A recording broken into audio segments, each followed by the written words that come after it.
Thank you for coming.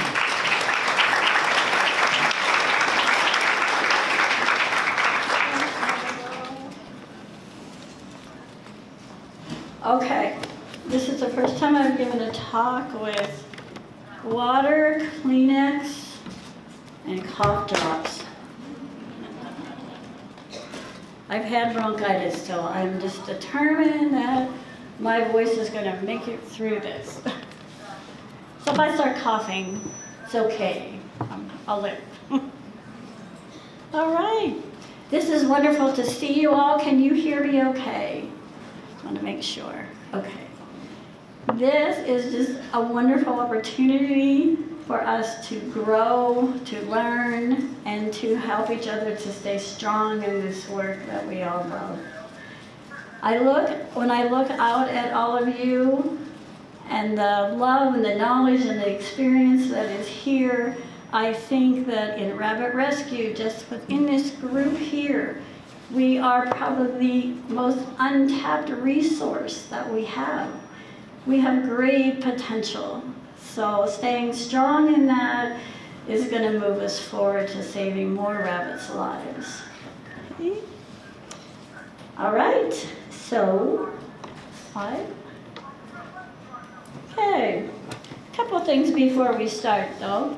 I want to give some credit. The photographs in the presentation are mostly by Clay Myers. He was a photographer at Best Friends and was with me in Reno and among other projects. Some of the photographs are mine. That's my little artworky piece there. And then at the end, I have a little music part, and some of you have sent me photos of your own rabbits, so maybe you'll get to see some of those too. The work that, or my talk is based on work done by Linda Harper.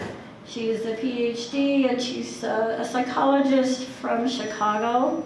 She does speak nationally on giving and rescue and taking care of yourself.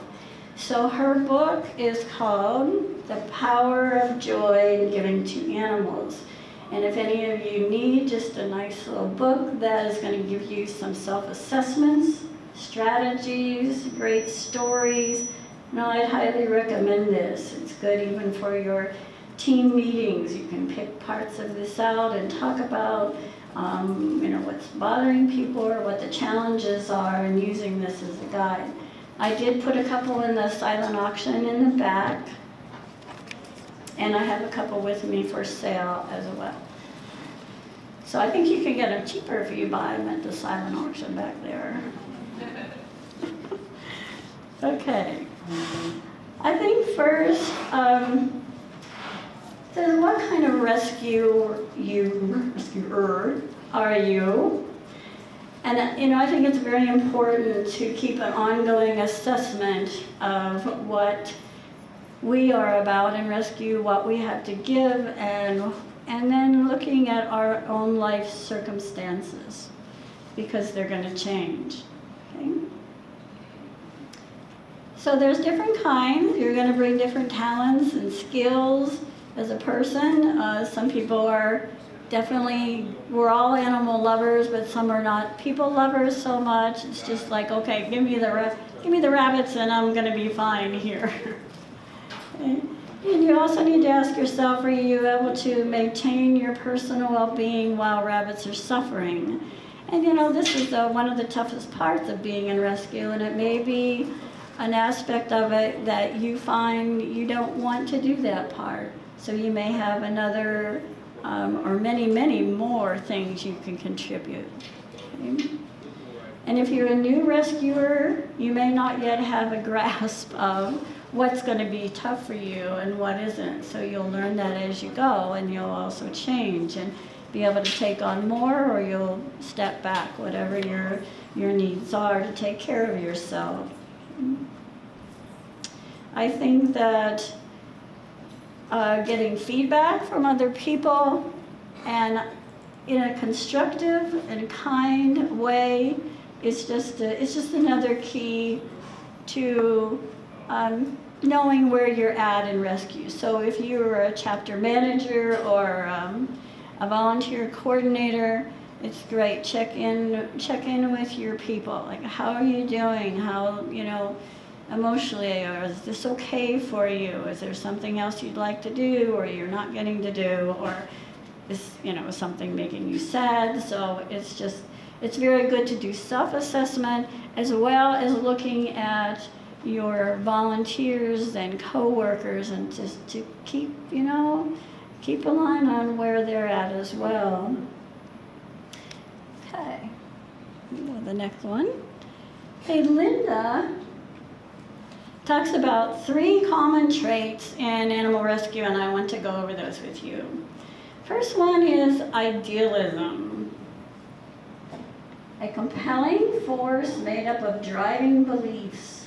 Every animal deserves an equal chance, not settling for anything less than the best. So as you can see in this picture, this rabbit has it pretty good. He's got his own rig, license plate, supplies. He's at a concert where he was the honored guest. This is my partner Victor and our very beloved Flemish Humphrey Bogart, who's no longer with us. But so, if idealism is what compels you, we feel that everyone should share in our quest for animals. We want everyone to have the same commitment as we do. In other words, like, let's all get on the same page here. The downside of being an idealist is that when we believe we can save them all, we are often very disappointed in others when they don't live up to what our own expectations are, just for ourselves and for them. And we're quick to be disillusioned by that. Unrealistic expectations of others, I will tell you, is a key contributor of conflict between rescue groups. And this breaks down your strength, not as individuals, but also as an organization. Okay, next.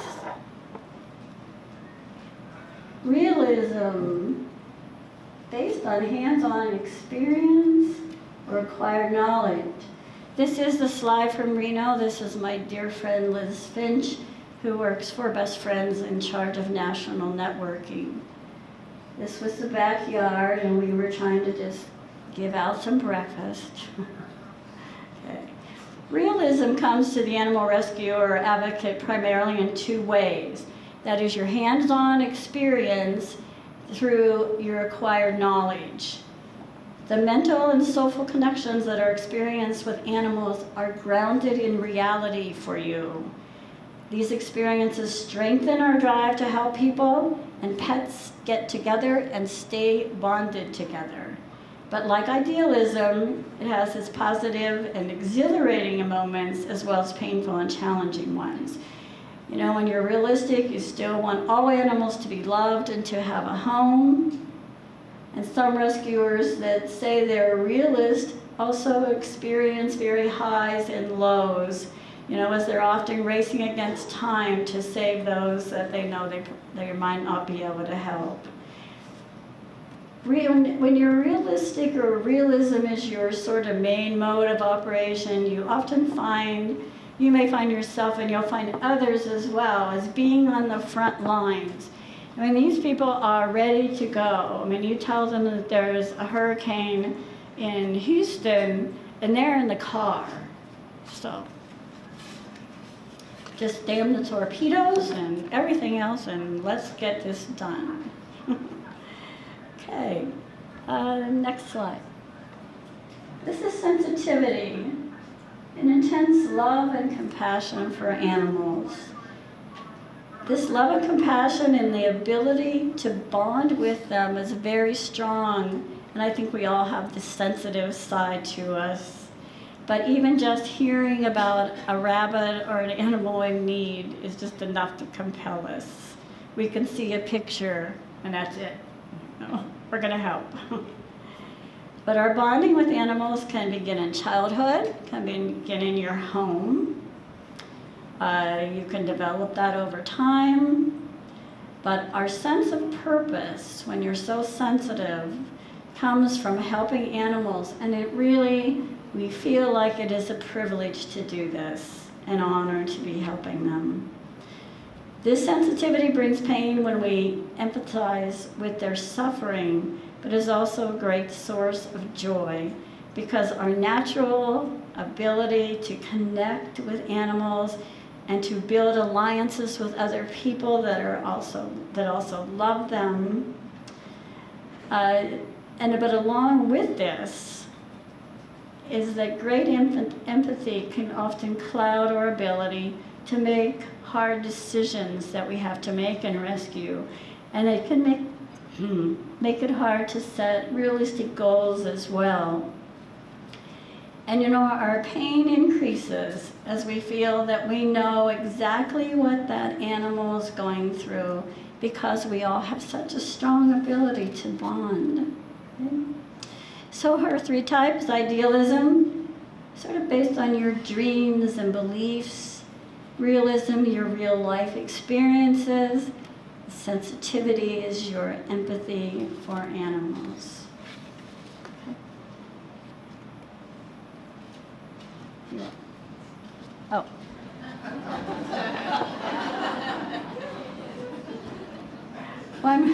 One more thing I forgot to add before the slide change. You know, whether you're mostly one of these types or personality traits or you're all of them, it's good to remember Linda talks about 3 A's, and that's being authentic, being who you are in a very honest way with others when you're in rescue. And acceptance, often our hardest one, allow others to be who they are. Allow them to be on the journey that they're on, not the journey that you're on. And appreciation, kind of letting life unfold as it will. All right, now we get to talk about this rabbit who does look angry. This rabbit was from a large rescue at Long Beach City College, and I don't know why, but I always thought, I have to use that photo someday. It's perfect. Okay, this is called I Don't Like You. And I hope I don't sound that I'm lecturing. I really mean this in a kind and very motherly, grandmotherly way.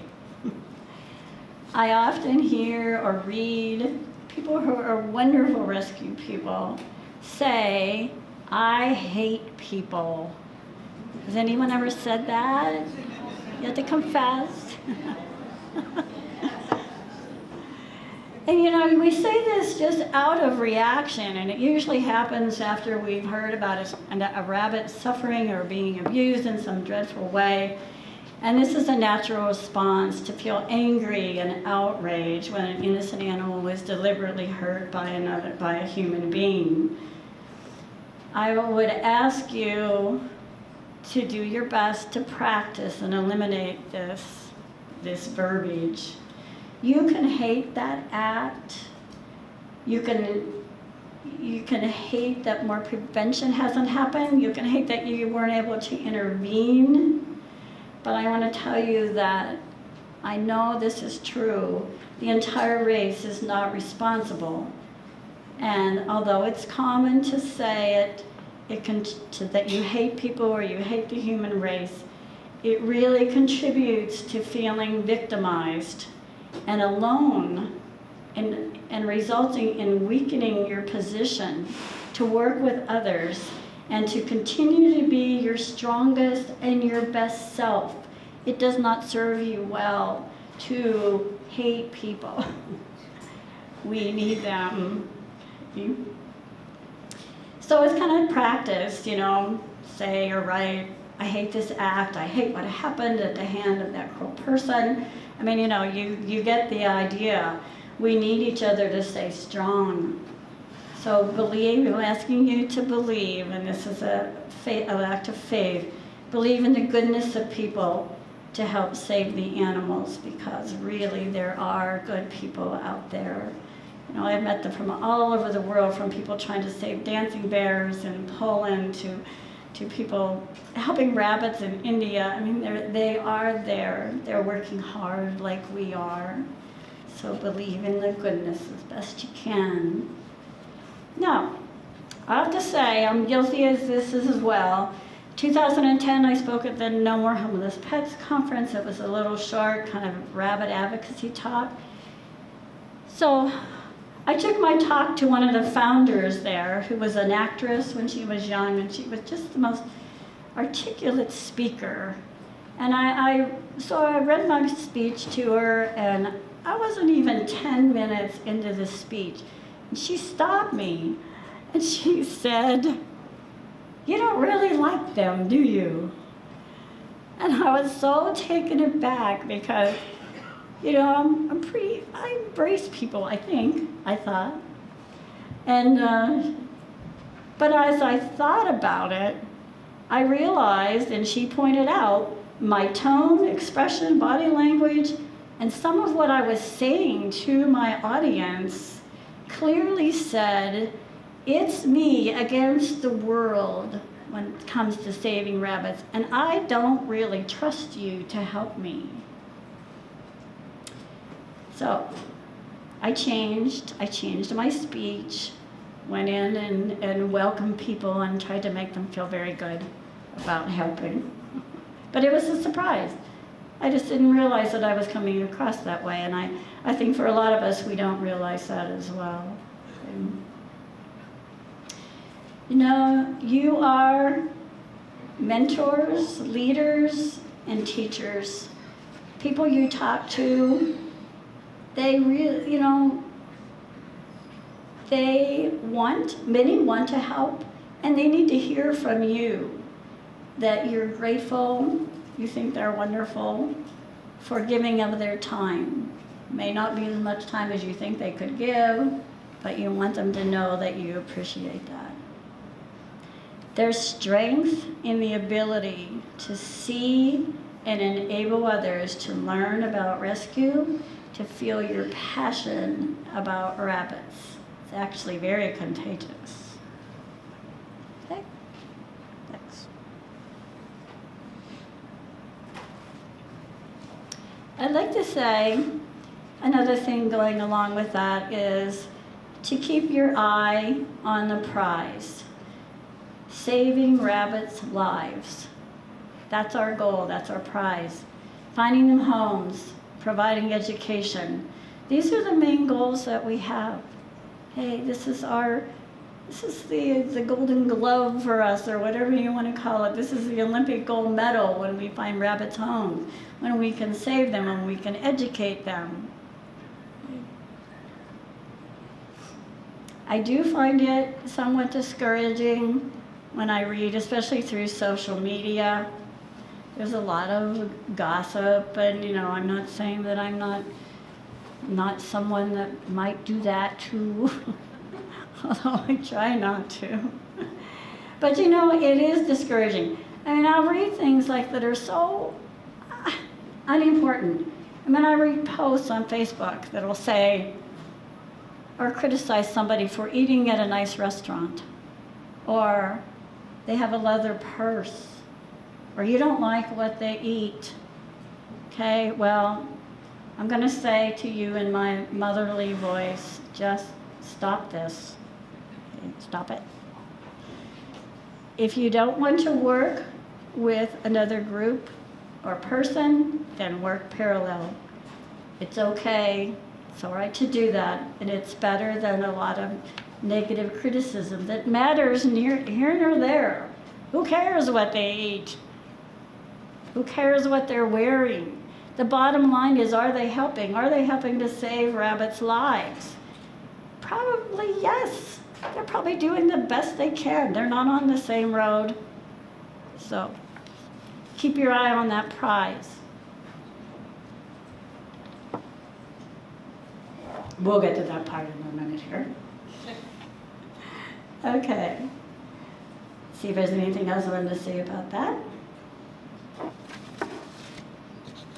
I do want you to ask yourself just one thing, and that is, can we afford to disenfranchise anyone when we have such a crisis in saving rabbits' lives? We have so much to do. Can we really afford to leave anyone out of this journey? Ask them not to participate with us in it. Their hands and their hearts are their efforts, their donations, whatever they can give to help. It's needed. We need them. We like them, right? Okay, let's go on to balancing rescued life. How many feel like their lives are in balance? I see like one hand, 2 hands. Oh yeah, there's some people, yay. Clearly not the majority. Oh my. So you're probably thinking that in rabbit rescue there's no such thing as balanced life. There is, but it needs a lot of redefining as to what balance is, I think. I mean, you may have had a life where you got up in the morning, you took care of the kids, you fed your own bunnies, your animals, maybe you even had time to go to the gym before work, you went home, maybe you went to see a movie on the weekends or whatever. That was your old life. And then came animal rescue, ta-da! So now, we don't have much time. We kind of miss our old friends. We only talk to rabbit people. Our paycheck now goes, instead of clothes, it goes to pay vet bills. And we fundraise on the weekends or go clean cages. But the demands of this can quickly pile up, and we find ourselves wanting a little bit of that old life back. That's all right. You know, you don't need to feel guilty for wanting to have a little bit of time to yourself. It's really all right. It's very important, actually. But we do this work willingly. In fact, we find great joy and passion in our work. I think most of us go into rescue work and we want to continue as long as we can, but we repeatedly push ourselves to give back, ignoring our own needs, and then you begin suffering from emotional or physical pain. When we stop taking care of ourselves, we've lost that joy that comes from the helping the rabbits that we love. Okay, I believe that we move into different aspects of change in our lives, but we often keep our old frame of reference. For example, I'm now doing animal rescue work, but I still look at my old frame of reference, which is my friends, what I used to do, how my life used to be. Okay? To be strong in this field, you need to change and find joy in the model that you have now for your life. Okay? Be flexible with the differences in your lifestyle. You may not get to the gym workout all the time, but it's okay to fit it in other ways, whether you're walking back and forth, chasing bunnies. I mean, you know, you're going to get some exercise. Your work with animals can bring you balance and joy that comes also from learning the lessons of our animal friends, observing the acceptance of what life brings them, and the pleasure from what just lies ahead. Our animals are good at that. As animal work requires not just physical energy, but stretches our emotional and spiritual balance. And I think focusing on that spiritual and emotional part of your life may be something that will or can be helpful to you. So if it is, I would encourage you to pursue that.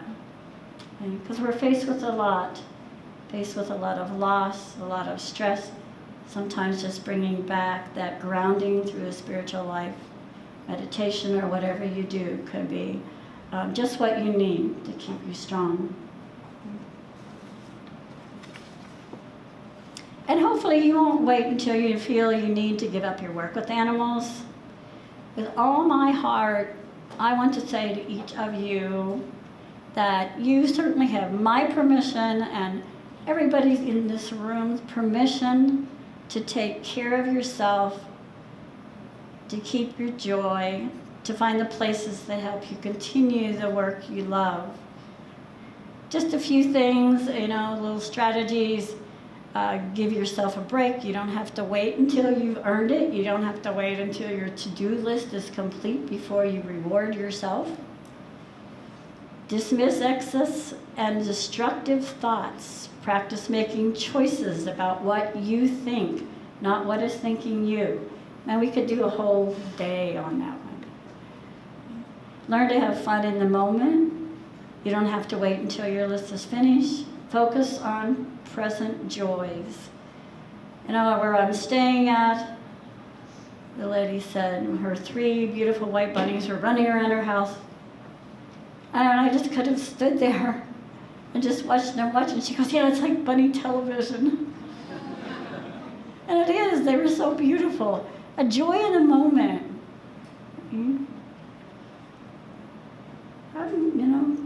What we need to find, what we need to look at. Okay, other things are, I know one person that every time she has to do an errand with a bunny, she calls up a friend and says, hey, come on with me. That's their chance to catch up.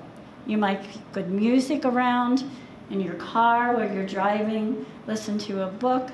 It's really they're tactics. You're managing yourself, okay? You're like your life coach, so to speak. So you need to put things in place. It's not just going to fall there. You need to be your own, you need to be your own best advocate. Okay? There's also a time maybe in your life, or maybe it's been a long time you've been in rescue, maybe it's been a short time, but I want to tell you that only you need to know what is the very best thing for you. If you feel like you need to step back from rescue, you need to take a year off. Maybe you want to not do it at all anymore, okay? That is all right. I say do that and be happy with your choice, because you've chosen to care for yourself. And my personal belief is also that we're here to embrace our planet, take on the work that benefits the inhabitants, such as bunnies and animals, other people. We are not obligated to finish the work. I think that when we get these gifts of great sensitivity and empathy and compassion and the ability to lead and the ability to inspire, I think those gifts are on loan. And I think that eventually they're collected again and they're passed on to someone else. And that's how it is, that's how it should be. So what you maybe say, I need to give up, will be passed on. It's a loan to you. Use it well while you have it. Okay? Hey, let's see. I think I am. Oh, next slide. This is Kuhuipo. She means sweetheart in Hawaiian. And I wanted to show her because a few months ago, I was facing some other challenges and I really just felt so unbalanced and like, what am I doing? And it's just I couldn't quite get a handle on where I was and so forth. So just through some unusual circumstances, a friend of mine called up and she said, I just had 2 baby English lops come in to rescue. She goes, do you want one?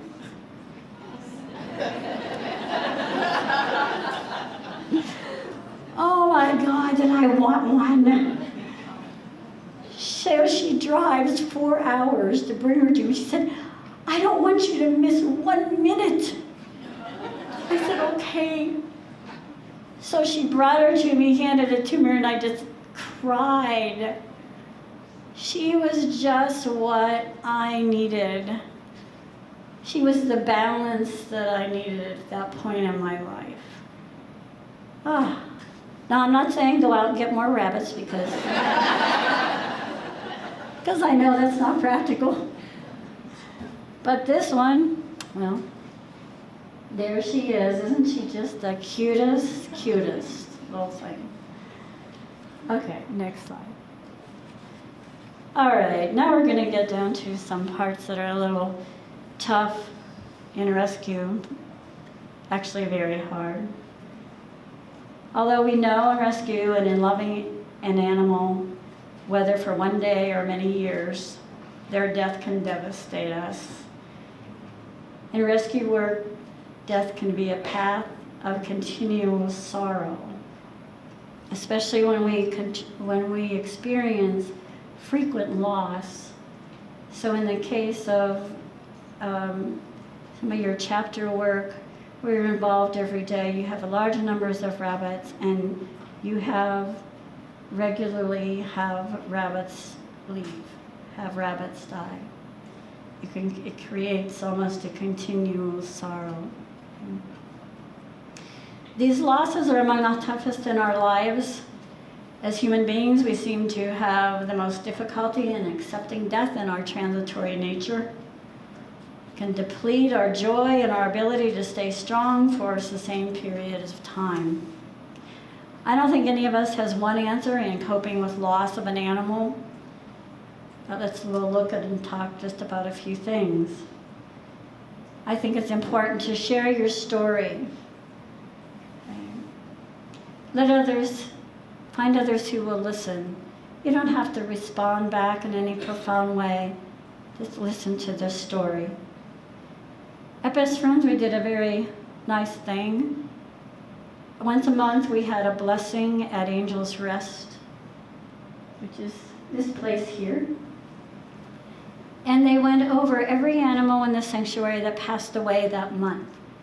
Caregivers came to the service, stood up and said something about the animal, sometimes funny, sometimes sad.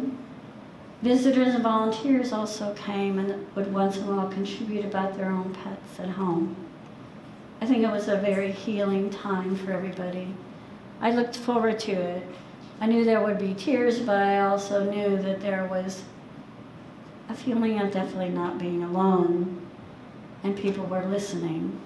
They were interested. You can write stories as a means to express your grief. You can do art. You can do another slide.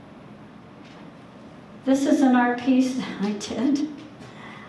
After 10 years after Reno, toward the 10th anniversary, I still had a gnawing inside.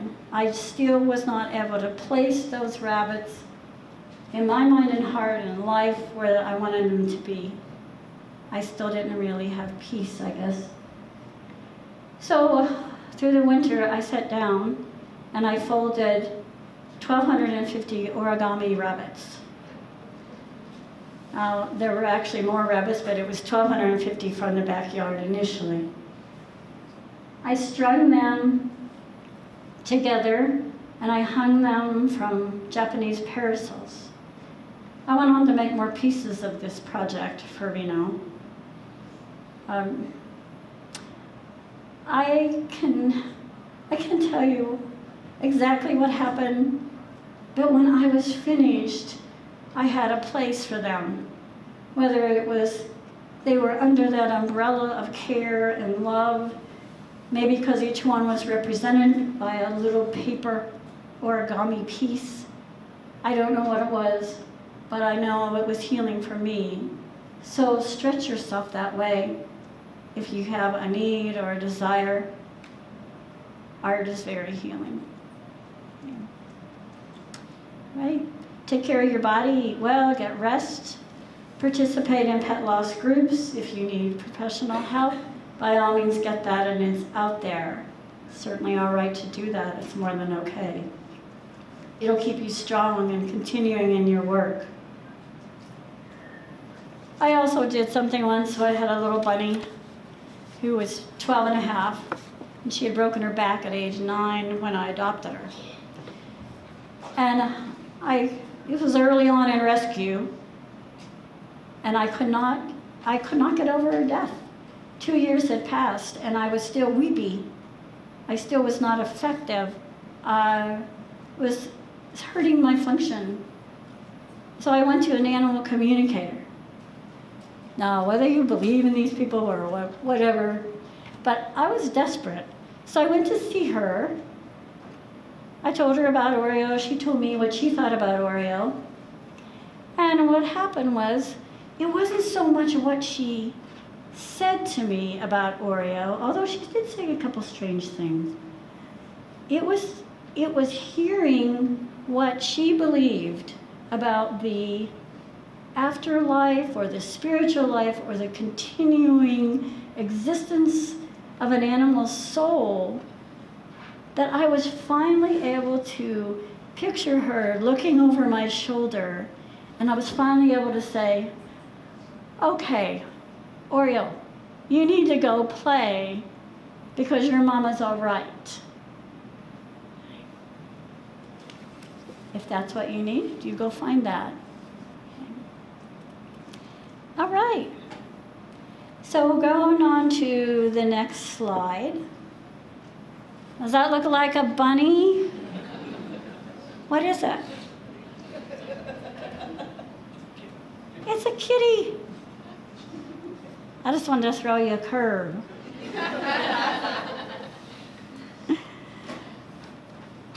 This is about collateral beauty in loss. Some of you may have seen 2016, Will Smith starred in a movie called Collateral Beauty. Did anybody see that? It's quite profound. The critics didn't like it, but I thought it was very profound. It's about a successful advertising man who loses a child to cancer and really was unable to regain his desire to live or become a functional human being. There's a line in the movie that says, "Be sure to look for the collateral beauty." And in the midst of his grief, he couldn't think about any beauty that could possibly exist around his loss.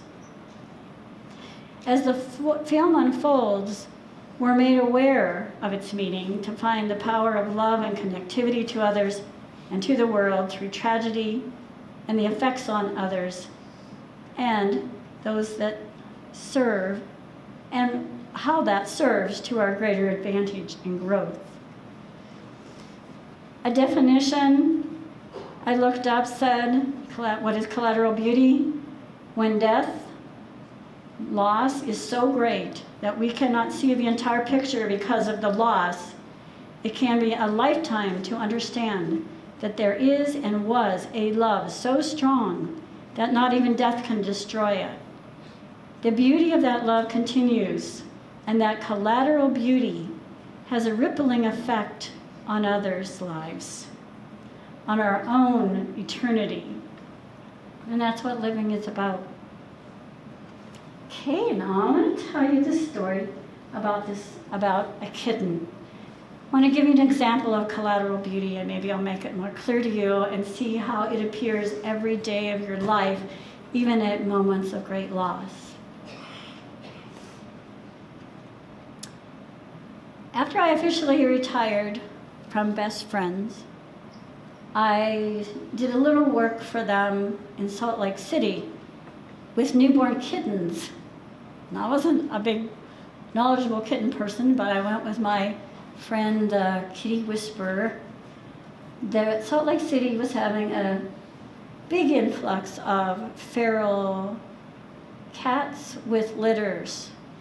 And they were trying to bring them into shelter to keep them there, get them spayed and neutered, but they just had so many newborn litters there. Part of what Kathy and I did was to take a litter home every night, different one. And we rotated feedings. So, one night it was my turn, and I noticed that one of the babies was not very responsive. He didn't want to eat, and I felt like he was probably on his way out. So I woke Kathy up. Here we were. This was at 4 a.m. at the Hampton Inn, I think. And we had this dimly lit lamp in the corner, little round table. Kathy got the kitten. She took the 2 big fluffy pillows from the bed, stacked them up on the table, laid the little kitten right in the center. We pulled the chairs up to the table, and she kind of turned him and looked at him and kind of tried some of her magic, and she said, you know, sometimes they're just not put together right for this world. So we laid him back in his little place on top of the pillows, and we sat there with him. And we talked to him, we stroked him. Mostly we waited in silence. We kept him warm until he took his last breath.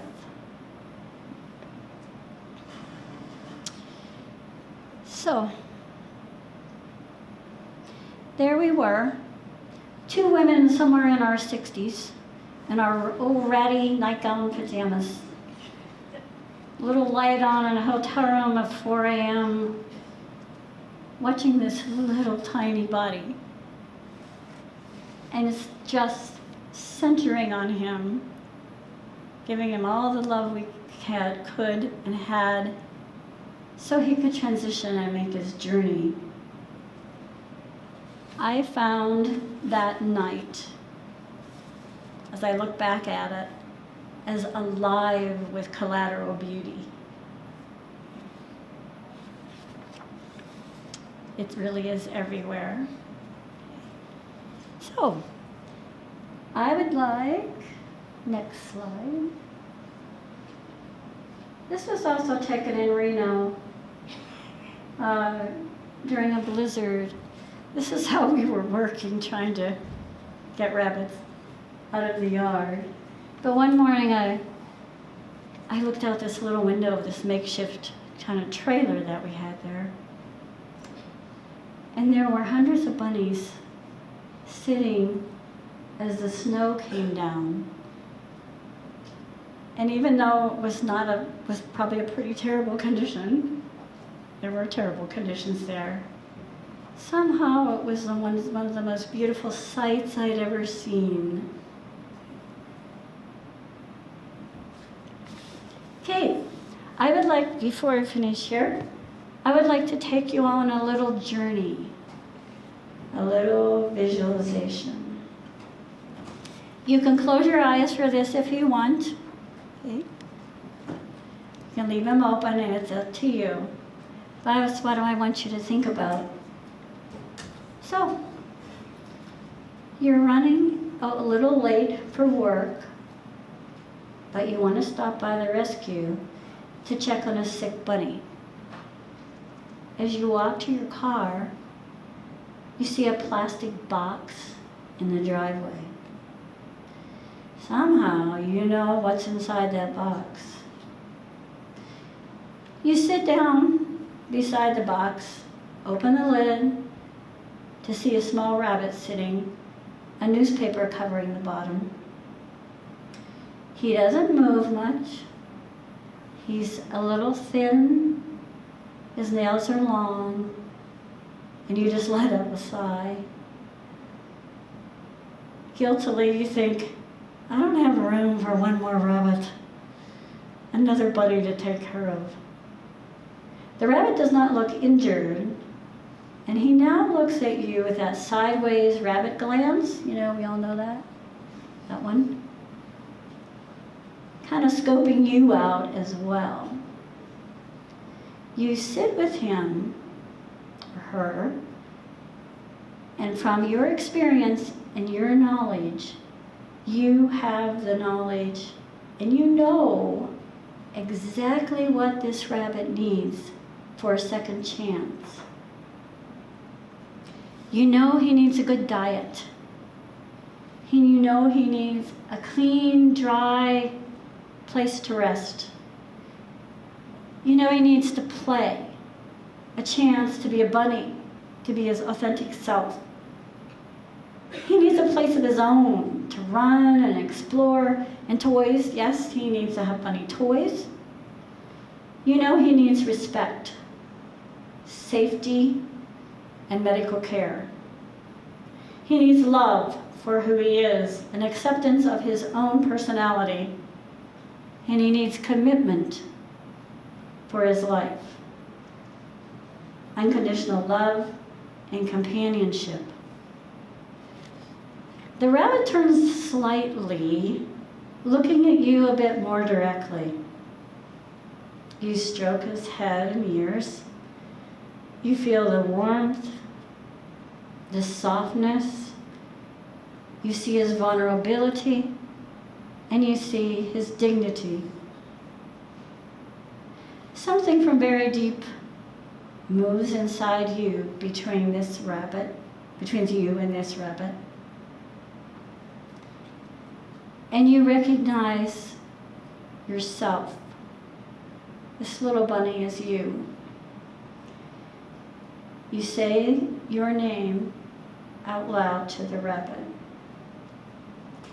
And you know that it's you asking for that second chance to be strong and thrive.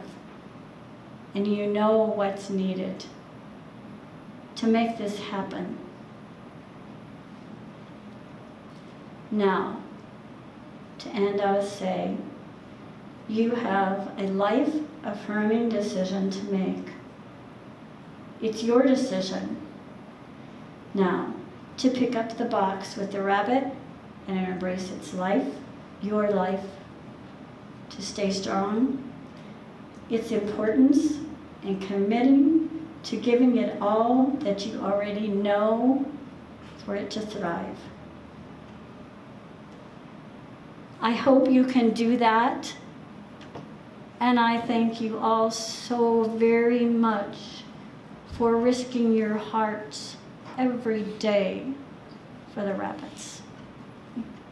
Thank you.